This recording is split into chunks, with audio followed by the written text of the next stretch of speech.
Dünələ Qarabağ futbol komandası oynayırdı deyə Bakı metropoliteni də gücləndirilmiş iş rejimində çalışırdı. Fürsətdən istifadə edib bütün Bakı metropoliteninin əməkdaşlarını efir vasitəsilə təbrik etmək istəyirik. Bugün çünki onların peşə bayramı sayılır. 6 noyabr 1967-ci ildə Bakı metropoliteni təsis olunub və gündəlik Bakı metrosundan 700 min şəxs istifadə edir. Bəli, hazırda ən sürətli nəqliyyat vasitəsindən biridir metrolar və elə biz də bununla bağlı gün münasibəti ilə bağlı bir canlı bağlantı edəcəyik. Röya, bizim Röya əməkdaşımız Röya 28 may metro stansiyasıdır.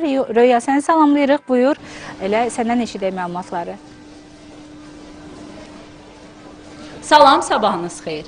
Paytaxt sakinlərinin ən çox istifadə etdiyi ictimai nəqliyyat vasitələrindən biri olan Bakı metrosu 1967-ci il 6 noyabr tarixində fəaliyyətə başlayıb. Elə həmin il 5 stansiya istismara verilib. Artıq 58 ildir sərnişinlərin gündəlik həyatında mühüm rol oynayan bu nəqliyyat şəbəkəsi daim yenilənir. Bəs yaxın zamanda həmin stansiyalarda hansı yeniliklər və dəyişikliklər nəzərdə tutulub? Bu barədə bizə Bakı metropoliteni Qapalı Səhmdar Cəmiyyətinin hərəkət xidmətinin rəisi Anar Zamanov məlumat verəcək. Sabahınız xeyir, Anar bəy, buyurun. İlk öncə mən Bakı metropoliteni kollektivi adından televiziya və radio işçilərini peşə bayramı münasibətilə təbrik etmək istəyirəm. Sizlərə bu çətin və şərəfli peşənizdə daimi uğurlar arzu edirəm.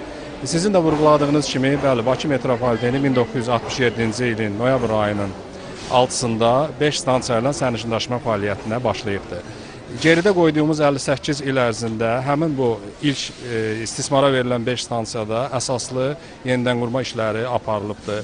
Stansiya infrastrukturunda əsaslı dəyişikliklər nəzərə çarpır. Belə ki, stansiyaların vestibül platformaları, keçidləri zaman-zaman əsaslı qaydada təmir olunubdur. Köhnə istismar müddətini başa vurmuş eskalatorlar yeni müasir eskalatorlarla əvəzlənilibdir. Hətta sahil və 28 may stansiyasında sərnişinlərin rahat daşınmasını təmin etmək üçün üçlü eskalatordan dörtlü eskalatora keçilibdir. Bu da sərnişinlərin stansiyaya daxil olmasından, həmçinin stansiyadan, platformadan şəhərə çıxmasının daha sürətli təşkil olunmasına xidmət edir. Bununla yanaşı metropolitenda davamlı inkişaf həyata keçirilir. Bunu sərnişinlərimiz də daimi müşahidə edirlər.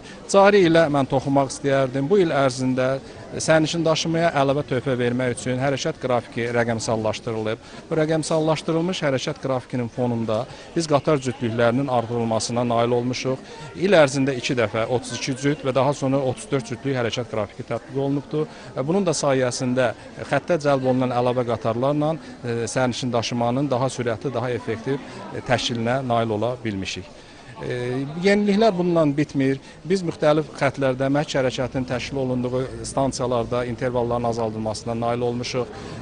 Ötən günlərdə təqdim etdiyimiz kimi bank kartları ilə ödəniş sistemini aktivləşdirmişik. Artıq sərnişinlərimiz yerli, NFC-ni dəstəkləyən bütün bank kartları ilə metropoliten stansiyalarında keçid edə bilərlər və həmçinin Apple Pay, Google Pay vasitəsilə də giriş haqqını ödəmək kimi bir imkana malikdirlər. Metropoliten olaraq yeniliklər etməkdə davam edəcəyik. Ətraflı məlumata görə çox sağ olun, təşəkkür edirik Anar bəy. Biz də sizin nəzdinizdə Bakı metropoliteni işçilərinin peşə bayramını təbrik edirik. Bəli, bizim çatdıracaqlarımız bu qədər, sözü studiyaya ötürürük. Belə deyək, müsahibimizin ürəyi dolu idi. Tam ətraflı məlumat bizə çatdırdı. Biz isə davam edirik.